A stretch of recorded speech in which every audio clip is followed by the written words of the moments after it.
Hey there, Sales Funnel Nerd here. Welcome to this video today. This should be day 31. Congratulations, you are halfway through the course, and we are starting your trip down the funnel crucible. So in this video today, we are going to go through your lead generation funnel. We're going to go over the layout.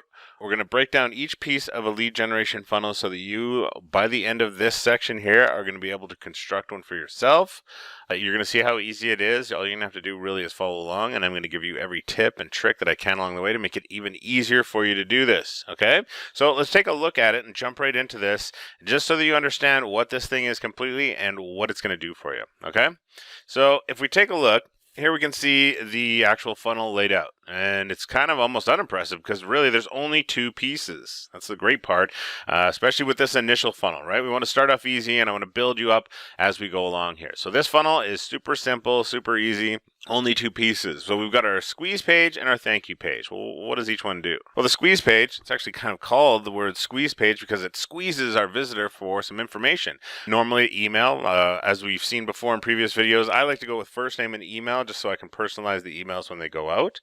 But at the very least, the email, right? We want to get some contact info from them there. So it's going to have some type of headline, a form so they can enter in their information, and then a button that says like submit, or in this case next. And that's about it. Now you can see we've got the dotted line that goes down underneath our squeeze page and goes over to that box that says automation.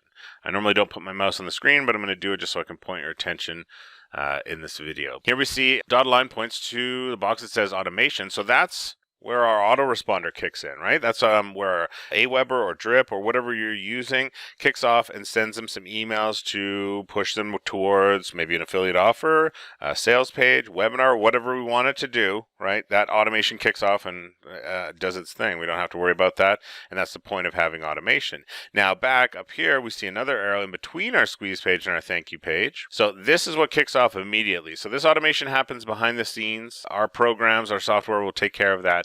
But here in real time, after they hit next, so the next page that they're going to land on is our thank you page. So they're going to see pretty much something like this. We want to have some elements in place as far as if we've got a logo or some type of video, some branding. We want to have a headline that confirms the action that they just took. You know, thanks them for opting in, lets them know that stuff's on the way, and just kind of guides them along through the process here. And that's it. Now we can do a whole lot of things with the thank you page, and that's what we're going to get into later on in this particular section.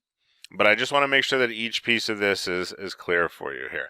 Now, underneath our thank you page, we can see as part of our automation, right, it's saying that it's pushing those towards follow-up funnels. So like I say, that could be a sales funnel, another funnel where you want them to opt in and show additional interest because they opted in to learn about weight loss, but now you direct them to another squeeze page because they want to learn about getting rid of cellulite, or maybe they want to learn about increasing their cardiovascular levels. So you can niche down and get even deeper into your particular market there. So here we can see that's pretty much how easy it is for a squeeze page and a thank you page for a lead generation funnel. And the point of this is to, like it says, to get leads, to get visitors who are interested enough to give up their information and opt into your list here. So the next thing that I'm going to show you in this one is I'll put underneath this video, we'll have some info for you. I'll put this picture underneath and maybe like a blueprint from one of my lead generation funnels. And we will get into squeeze page design. So I will see you in the next video.